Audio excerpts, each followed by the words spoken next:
Welcome back to the show. It's me, Hugh, and this is a great day because we got all these surprise co-hosts. We got Deb Hall joining us here just because she was here anyway, and I think Deb is a perfect co-host for this interview with Delanova star Livingston of Uversa, right? Well, Delanova. Nirvana, actually. Nirvana? Nirvana is a satellite of Uversa. You know, like Uversa is like our star. Right. Nirvana is like the planet Earth around Uversa. So we wouldn't tell some aliens that we're from Sol. We would tell them we're from Earth of Sol, right? Sure, if you had a chance. if they could possibly be interested. You know. Yeah.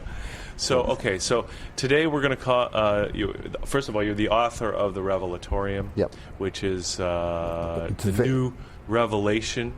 Well, you could put it that way. I'm not trying to promote it as the new revelation, because it's basically tied into the fact that over the next 2,000 years to the age of Aquarius, galactic laws being installed into the consciousness of man, but that's involving all of the greater cosmic secrets of creation. You know, the illumination. It's called the Waters of Truth. You know, through Age of Aquarius, and it's stuff that's absolutely unfamiliar to the third dimension consciousness. So this is new information that you're bringing in. So the Revelatorium was put out in front. I'll give a quick example of how that kind of works. But the Revelatorium was put out in front to give you sort of like a handbook of what's, you know, the ideas and the concepts you're going to need to understand in advance to understand 500 years from now what's coming through. Kind of thing. Right. Now, in the example I was going to give, I gave this in one of the earlier interviews, but you know, at the time of Moses, or before the time of Moses, the Ark of the Covenant wasn't a box. It was a ark in consciousness between God and the Israelis. Yeah. Because every time you have an agreement with somebody, you form an ark in consciousness with them. All right. Mm-hmm. So the Ark of the Covenant was an agreement that they would act as crucible for the advent of Christ 2,000 years ago. Right. That culture would be the environment in which he incarnated, which was very debased at the time. So they were given the 10 Commandments in advance through Moses to get them ready. So when Christ did incarnate, the Israelis, or in Jerusalem in that area, were much higher spiritually evolved or aware, because of the law that because Moses of the 10 Commandments that had come through first to get them ready, clean them up. Them up. Well, clean up the whole world, arguably. Well, that's what now that was supposed to have happened 2,000 years ago, but it got cut off in advance. That's another story. But the point I was trying to make here is that the Revelatorium, like the 10 Commandments, is to get you ready for what's going to be coming through your consciousness.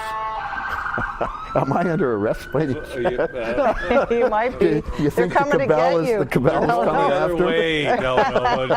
You're okay, I think, for this afternoon, hopefully. Anyway, the Revelatorium was given in advance, like in an analogy, the 10 Commandments were given in advance, so that your consciousness would, mankind's consciousness would be up to speed when the heavy-duty stuff starts coming through. When does that heavy-duty stuff start coming? Well, I would say I'm giving it probably about 500 years from now. I'm not sure. Really? I mean, it's coming through now. It seems so. It's coming through now.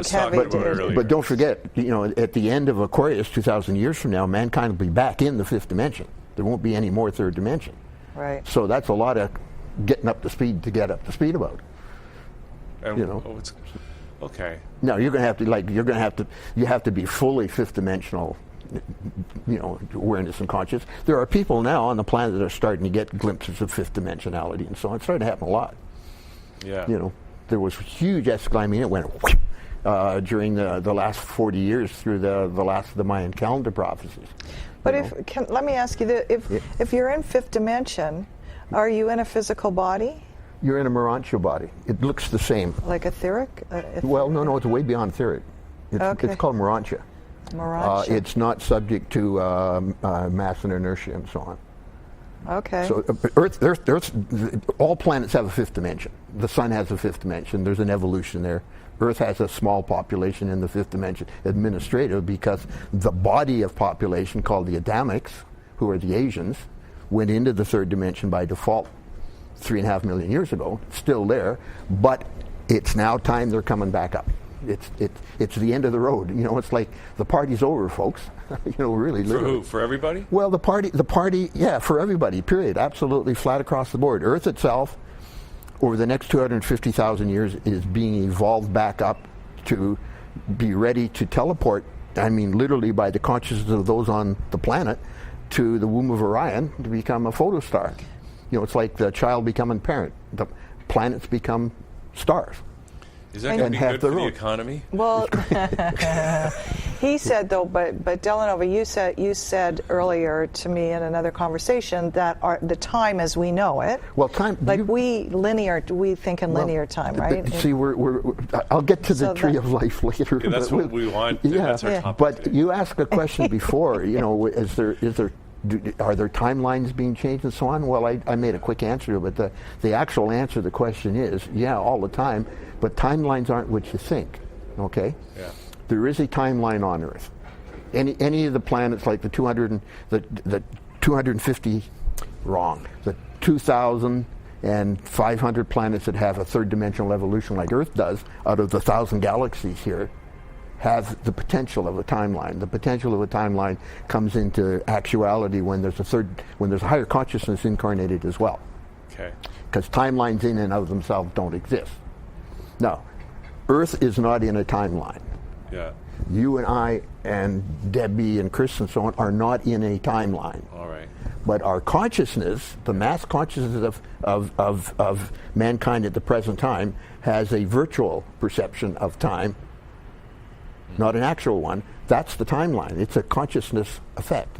It's a cause and effect in consciousness, because in the third dimension, your consciousness is aware of and subject to the limited speed of light and the other factors. And in the fifth dimension and higher, like you're already halfway there through the fourth dimension, there is no time. You know, everything is. Like in fifth dimension, it's like spherical. Yeah, it's called the ever-present now. It's called the ever-present now. All of creation, all of reality is ever-present now. You're in the moment. You're doing what you have to do. You're in the moment. All right? And this doesn't mean that you're asleep and nothing but little time. You know, you're aware of everything, but you're in the moment. Mm-hmm. But there is no passage of time. That's only in our perceptions, in consciousness. That's the timeline. Now, in this illusion that we live? Well, in this mentalized illusion we live in, yeah, Okay. it's a major component of it, of the mentalized illusion. But here's the thing too. So you have anywhere from 10,000 to 10 million people in your mental frequency. Everybody has a connection to everybody else on their mental frequencies, right. And you can take your perception, the time perception that you have within your mental frequency group or aligned close to it and so on, could be slightly different than yours. Okay. And timeline engineers are doing this all the time. I told you that Earth is a beta test planet. Mm-hmm. What works here will go to the other 200. God, I can't say it right. The other 2,500 planets that have to be cleared up, like this one is being cleared up now in the aftermath of the rebellion. So what's being tried here as a beta test and works will be used there. So that's the Luciferian Rebellion. The Luciferian. It's called, the official term is the Luciferian self-will rebellion of the cosmic overplus. Right. Which is a mouthful. Wow. But we're starting to get a handle on it. We're starting to get a handle on it. Anyway, just to finish up, that they will tweak a timeline. You know, because it's in your memory. The timeline is, sort of your memory. They'll tweak the timeline to create a slightly different reaction down the road. All right, and you've already experienced that a bit. Yeah. So is it a remembering, like a remembering? Yeah. Well, you remember the past, but you talk to somebody else about that's not the way it went. They have a completely different. Like the Berenstein Bears. Yeah, I was just gonna. Yeah, you're the one. Sex in the city. Yeah. It's Sex and the City now. Yeah. There you go. You know see? all about that. Yeah. I mean, I ran it for the first time a couple of years ago. I wrote something about an event that had happened in our family and so on when we were kids back in Winnipeg in 52 or 53. Yeah. And my younger brother said, but that's not the way it happened at all. He's come out with a totally different, the same event, the same farmhouse, the same car, but it was totally different the way it went. Yeah, and I said, so now, is my memory that bad, or is his memory that bad? So what does that mean? Well, it means that the timeline is mutable. Don't forget, this is perceptions and consciousness, and the consciousness itself is immutable, and the memories in it can be altered. See, the timelines, the Earth is not, when they tweak your timeline perception, your group, call it that, Earth itself doesn't change.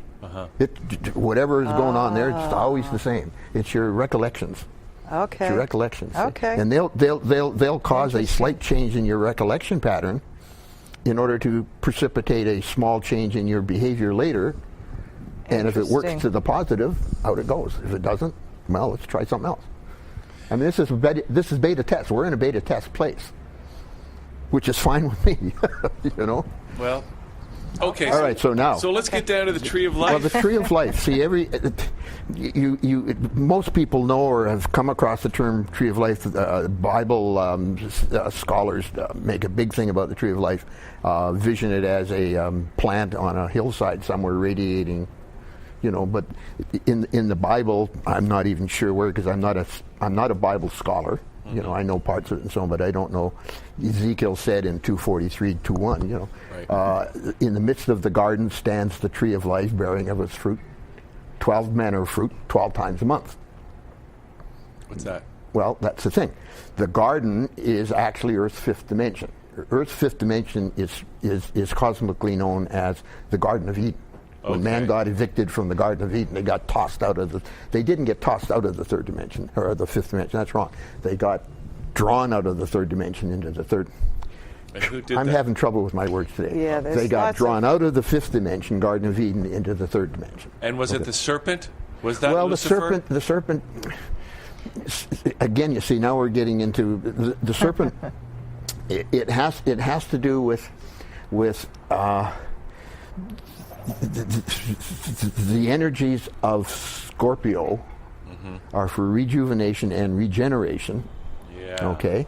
And they have a connection up the spine into the pituitary gland and the pineal gland and so on, right. which is involved with the Holy Grail.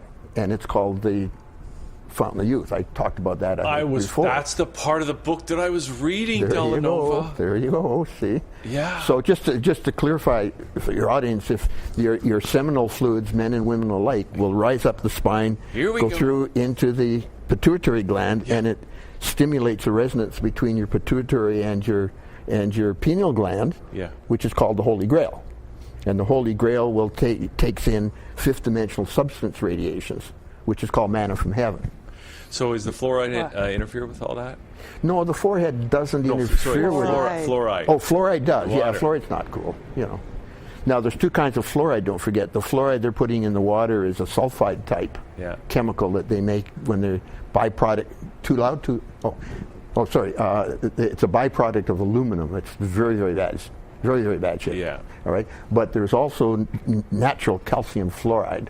Like if you get spring water, it'll have fluoride in it, but that's calcium fluoride. It's a different stuff completely. So that's okay. Not from the stuff we're drinking. No. It's the fluoride that they're putting in the water. And if you want to get really suspicious and look at the cabal for the depth of deviousness, that could be in the water not to protect your teeth, but to shut off your pineal gland. Right. So exactly. So here we are. You're talking about, because the last time you were here, you're talking about the Luciferian Rebellion and that Lucifer rebelled, and now he's been brought back on side again. Well, he's on his way back on side. But we're still getting the fluoride in the water. We're still getting the Well, don't forget. I mean, the whole planetary condition is pretty abysmal. Now, Earth is like there's 2,500 planets that are still in a third-dimensional regress state. Earth is 10% up. We're not the worst. We're at the top of the 10%, which is bad enough. There's a planet in Antares. Huh? There's hope for us. Well, as a matter of fact, it's a lot more than hope. The work is being done. It's all going on behind the scenes in the fourth dimension and the fifth. If you read that chapter 39, no, it's not in the book yet. The next issue of the book will have chapter 39. But on the website, chapter 39, which I've pointed out to a few people, is called the Heavenly Host.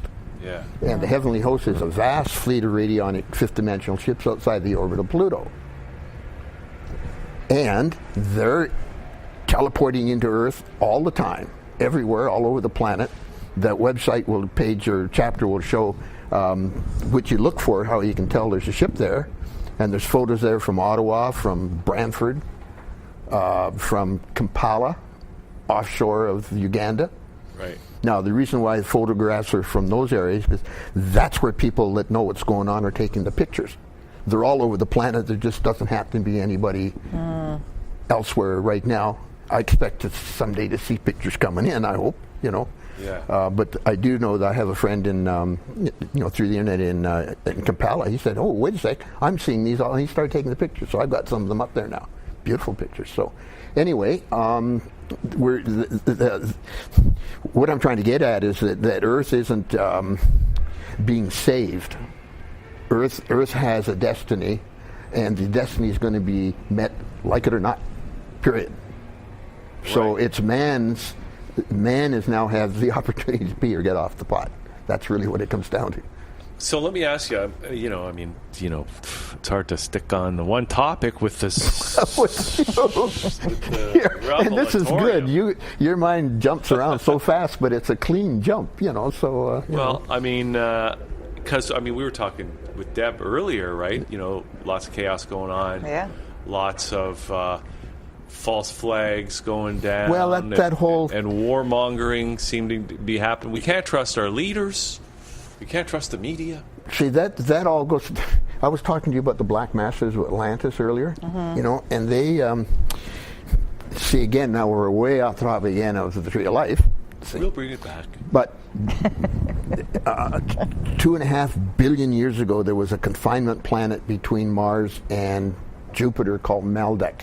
Most people know about Maldek. This one that got blown up is now the asteroid belt. That's the one, yeah. And the people from Maldek very good were brought into Atlantis 10,000 years ago, because Atlantis was a very, very high point of energies in preparation for now, which is the big energy. We're now in the big energy. This is not going to be paralleled again for a long, long, long time, and probably quite a long distance away from here. So do people have a choice? Well, yeah, of course they do. You always have free will. You have the choice. Right. Now, the people, and it's really quite simple. At the end of Aquarius, you're facing Capricorn. The principle of Capricorn is gate of life, gate of death. If you know a Capricorn and they're in a really good mood, everybody's in a good mood. If you know a Capricorn that's not in a good mood, you'll find that everybody's down around them. Yeah. Capricorn does that. Capricorn is the gate of life, gate of death. In its higher principle, it reflects in the lower principle. So, 2,000 years from now, coming out of Aquarius, where the whole evolution or escalation in consciousness back up to fifth dimensionality is going to be taking place, at the end of Aquarius, facing Capricorn, you're either going to be there or you're not. Mm-hmm. If you're there, you reincarnate into the fifth dimension and work with Earth in its whole next phase, which is going to be very short term, compared to how long things have been. But if not, then you incarnate again into one of the 200 or 2,500 planets that are still third dimensionally regressed, and you'll have to go through it again and again and again and again. Sometimes it could be 750,000 years before you even have the same kind of opportunity you have now for the energies to be enough. Right. At the end of all of those planets, if you've gone through and you've gone through and you've gone through, you're an idiot, you haven't got the picture, you haven't, at the end of it all, if you haven't accepted responsibility, proven you can't. Mm-hmm. Your soul atom frequencies have regressed so far that they can't be redeemed. You're sent back to the 16th dimension of absolute, it's called the absolute lake of intelligence and energy, where soul atoms are birthed. They come down through the Holy Trinity in the 15th dimension, and given all their attributions and their personality factors and all of that, you go back to the 16th dimensional absolute lake, absolute fires of the lake of intelligence and energy, what it is, and your whole outer structure, history, Akashic records, all are burned off. You're re-expressed as a brand new, furbished soul atom starting from scratch again. Now, 5 of the Black Masters, 6 altogether of the Black Masters from Atlantis have gone back because they could not be redeemed. Even now, it's just never going to happen. The rest of the 500 Black Masters have incarnated. So they learned something. Well, they've learned something, yeah, but they're also pains in the ass, if you want, some of them. Some of them have done very good works. Yeah, I told you before, Edgar Cayce was one of the Black Masters, and the thing about the Black Masters that they were... Edgar Cayce was a Black... And the thing that the Black Masters were working, the self-will rebellion of the cosmic overplus. These were people that were catering to their outer ego, building up the outer ego instead of working as a Christ being in responsibility to the creation for the creators. So they had taken the loop and reversed it down into the outer ego. All right, so they were just serving themselves. That's the whole thing. It was a self-serving universe that Lucifer tried to set up to be free of all of that. Now that was a fall of pride because he didn't start out to do that. Really? Okay, we can get into that. Maybe we'll go with the Tree of Life another day because we're off in an interesting direction here. So let me just finish this thought, then we'll go to that thought. Okay. So the Black Masters, who were the most regressed of all of those guys, like the millions and millions and millions that are still around that got that way, were so self-serving that you couldn't get any lower in disdain to others. I mean, these are really contemptuous. The movies and some of them do a pretty good job of showing like some of these great bad guys, just how much they don't think about you. Anyway, they. Edgar Cayce. Get back to this. Edgar Cayce was incarnated, and because he was concretized into a self-oriented, self-enhancing state of mind, consciousness, he was given a gift of prophecy, sleeping vision and so on, to see what he would do with it. If he was still trying to be, But he did great things with it. He did great things with it, and he never even once said, I'm doing this, God did it. He 100% passed, so he's free of his entire karmic past as a Black Master. He was the one. Tough job, but he did. He was the one who also he prophesied that the help for the planet right now, the chaos that we're in right now, is going to come out of Russia from Putin and Putin is one of Christ's guys. See, he says Putin's a good guy. I say it too. I agree. Putin was asking towards the end of the night. I say the same thing. If he would take responsibility. Putin, yeah, and he said he would, and he's doing it. And he is. He's helping. But most people, because we've again been conditioned. Well, right? He kicked the oligarchs out. The first thing he did. He's been fighting off the Antichrist tooth and nail. So what's going to happen to the U.S.? Because the U.S. is now at the turning point because see, if you look at chapter 39 in the Revelatorium on the website, if you don't have the book, well, you can if you have the book. It's not in there yet.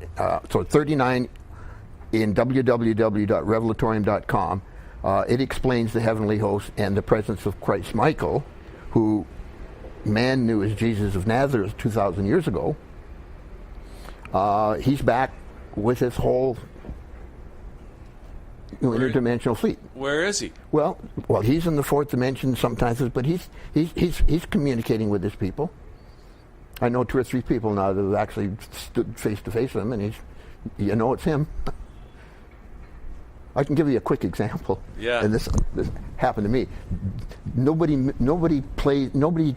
goes through big, long-winded explanations in the higher dimensions. It's very efficient, very matter of fact. The job is done.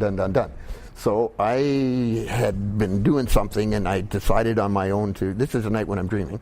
Yeah. I went out to check something out way over there. Then all of a sudden, in a panic, I had to get back to where I was.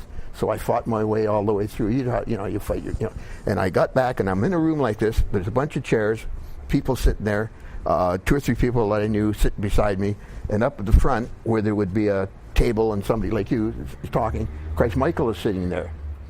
Then he looks at me and says, "Do that again, you stay there." Do what again? Go out. Where he was. Where I was. Break the chain of things that were going on my own to check something out that had nothing to do with what was supposedly going on. Do that again, you stay there. And the guy beside me said, "That's pretty serious." Just to make sure that I didn't pick up on it. But that's how that kind of stuff is going on interdimensionally. I'm sure it's going on a lot different, more positive basis too. But I'm just telling you that the queue-ups are going on. The queue-ups are going on. I'm awfully sure there's a lot of people that have actually talked with Christ Michael and didn't quite know that that's who they were talking with. Pretty sure with a certain... And Christ Michael is different than Christ Jesus Christ. No, yeah. Is it one of the... Jesus, well... Jesus also known as Sure. But Christ Michael did a bestow. Christ Michael is the creator, son, daughter of the local universe. The local universe comprises 1,000 galaxies, and creator, son, daughters, paradisical creator, son, daughters, are the ones who plan and blueprint what a local universe will do. They have it approved by the Trinity, and then they implement it and put it into practice. And it's their consciousness is the whole. Through my live stream, they're the ones that put it together and keep it going and doing what it's supposed to. All right? Okay. We're in a super universe. The outer creation is comprised of 7 huge super universes that are like bubbles, like petals of a flower around the inner. The super universes are themselves sectored down into local universes of 1,000 galaxies each. Okay, and then inside the local universes, the galaxies are sectored down into what are called local solar sectors of 1,000 solar systems. And then there's solar systems. So that's how the hierarchy works. So Christ Michael is the creator, son, daughter of this local universe. Now, whenever an evolution, ascending evolution is on a planet that has gone through Christ's teachings, incarnation after incarnation, all through the 5th dimension, eventually they're at the point where they're ready to have the final step and then go up into the 7th dimension where they've learned about Christ, because the ascendancy doesn't start with a full Christ frequency. This is why they're called ascendants. They ascend in that. And once they've finished the 5th dimensional level of learning, then they go into the 7th dimension and put it into practice. They start to learn how to do Christ stuff. See? So at that step, just when they're ready to go, then a paradisical teacher son or magisterial son sometimes will incarnate into their midst and teach Christ and exemplify what Christ is, for them to see what Christ's consciousness is, which is their future. That's what it's for, is to show them. And they also bestow a frequency out into the population and so on to become aware of awareness, to be able to accept the idea of the Christ frequencies at a higher level. And then they're ready to go up into the 7th. So 2,000 years ago, the Adamic root race is ready for that step. Which are the Asians? The Asians, yeah. All of the Asian variations are the original root race Adamics. So they were ready for the Christ They were ready, yeah. They were ready for the bestowal 2,000 years ago. Yeah. Now, on one planet in a local universe out of the trillions of planets, where a bestowal occurs, or might occur, the creator, son, daughter does the bestowal themselves, because for their own experience and evolution as well. So this planet was the one that Christ Michael did his bestowal in. So there was a bestowal made for the Adamics, but it was done by Christ Michael. The only planet in this whole local universe that would even happen to. But because the Adamics were in the 3rd dimension at the time, the incarnation took place in the 3rd dimension. So Jesus of Nazareth was the male half of Christ Michael in that incarnation, and Mary Magdalene was the female half. They were the soulmate pair. But how come they didn't incarnate in China? Because I told you at the beginning of this talk that the Israelis had agreed they would be the crucible for the upcoming advent of Christ. So they took place in Jerusalem. Because the frequency had to be... Is that why they're called the chosen ones? No, the chosen ones, this is what I was going to be talking about. If we had got into the tree of life, it was exactly what I was going to be talking about. Okay, let's get to the tree of life. All right, let's get... let's sum it up in 30 seconds. Well, it'll be a little longer than 30 seconds, but let's go. So, in the midst of the garden stands the tree of life, bearing 12 manner of fruit, bearing of his fruit 12 times a month. And also earlier it says the servants served the kings in the matter of the courses that came in and went out month after month for all the months of the year. What they're talking about is what astrology calls the zodiac, the 12 signs of the zodiac. Actually, that's a Babylonian take that was put on to astrophysics. No, and when I say astrophysics, I'm not talking about partial differential equations and stuff like that. astrophysics is the energy principles that feed a planet and its evolution. And they're coming from the 12 constellations. They talk about the 12 constellations. People think that's folklore and myth and so on. They're actually resonance chambers, and there's a frequency coming in from those. Yeah. Earth, the sun itself participates in resonance chambers for other solar systems. So nobody in creation has nothing to do. Everybody's doing something. See? The frequencies that are coming in from the 12 constellations, there are the 12, call them signs of the zodiac, because astrophysical signs. They're the ones that we know of as Aries, Pisces. They are each. How do I get into this without sounding way off the left fielder?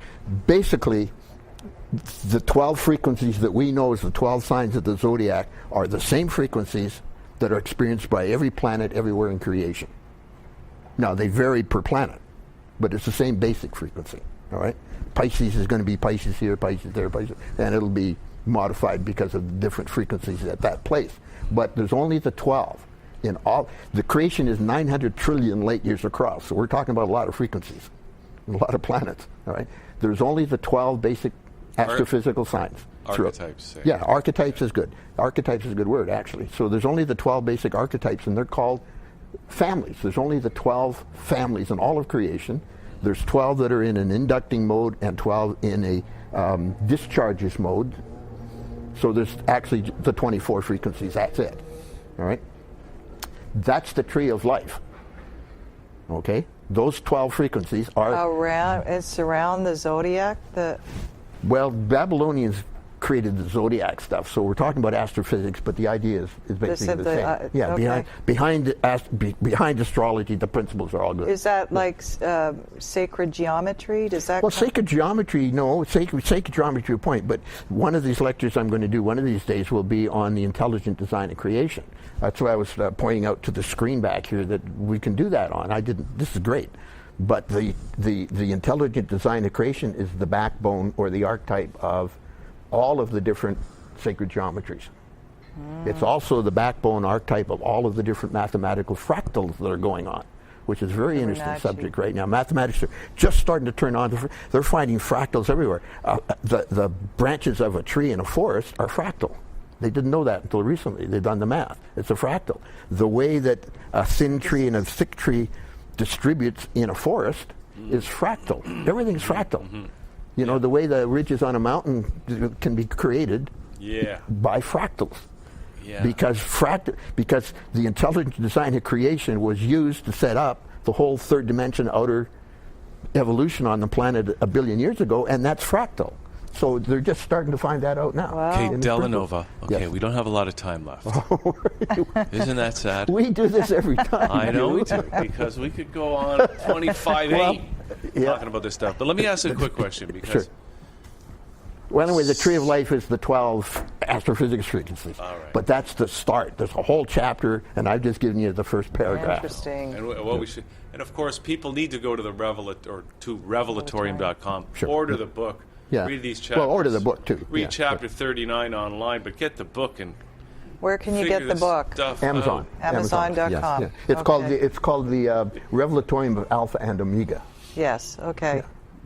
Okay. Now, if anybody wants to know what's going on, Yeah, we want to know what's going on. well, the last page of Revelations, In the Bible, God, in the Bible. God showed me this, God said this, an angel spoke, then right out of nowhere it says, I am Alpha and Omega, beginning and never ending. Who is Alpha and Omega? Well, they're the creators, the mother and the father, period. The Revelatorium of Alpha and Omega. It's 300 and some odd pages, 60, 70 pages of what's going on. What's going to happen? Okay, just to bring it down, before we wrap it up here, Delano, we Right. had a guy on this week. He's talking about the biggest environmental problem is actually that the oxygen content of the air is falling because of all these internal combustion engines all over the planet. And he's talking about we're losing nature. He lives in the country near Ottawa, and he says in the summer now, the cacophony of noise at night is not there anymore. We're losing the birds and the bees. Yeah, I've seen that happen before. The birds, you don't. What's hear going to them. happen? Well, there's going to. Don't forget, consciousness, higher consciousness can change all that in one thought. I mean, the pollution from Fukushima and so on, I know there's already been a few times where that's been cleaned. Yeah. You know, just one thought, boom, a huge pile of radiation gone. But collective thought. Well, no. Well, a collective thought, but a higher dimensional thought. You Yeah. know, like a fifth dimensional thought. Yeah. What can we But do they to- can't do it all because man has caused it. Man has to be man has to be in front of the cleanup of it, Yeah. or they're going to be put on another planet and have to do it there. Okay. They'll be put in the same kind of situation. So here we are, right? So People- it is taking place. It's not going to happen tomorrow. You're not going to wake up and all the birds and the bees are back. All right. But 25. Well, again, there's a bit of an uncertainty here. Around about 2039-40, there's a potential for a fairly large asteroid hit. Now, we can deflect that now. Well, We have yes the and no. technology. It depends on man's state of consciousness. If they keep going, see, there's been 2 times already where man could have been a good portion of mankind could have been removed from the planet, Yeah. but the acceptance of the higher frequency consciousness has been so good that it was prevented or stayed off. The first was 1994. The other was 2003. All right. So Okay. people who are watching this right now, So what I'm trying to get you is, it's not that there's a ray of hope. It's all light with a little bit of remnant discord in the background, which Okay. you're living right in the middle of, and it looks to you like it's all of everything. So what should people who are watching this right now, what Well, should they do this afternoon? We'll start asking themselves.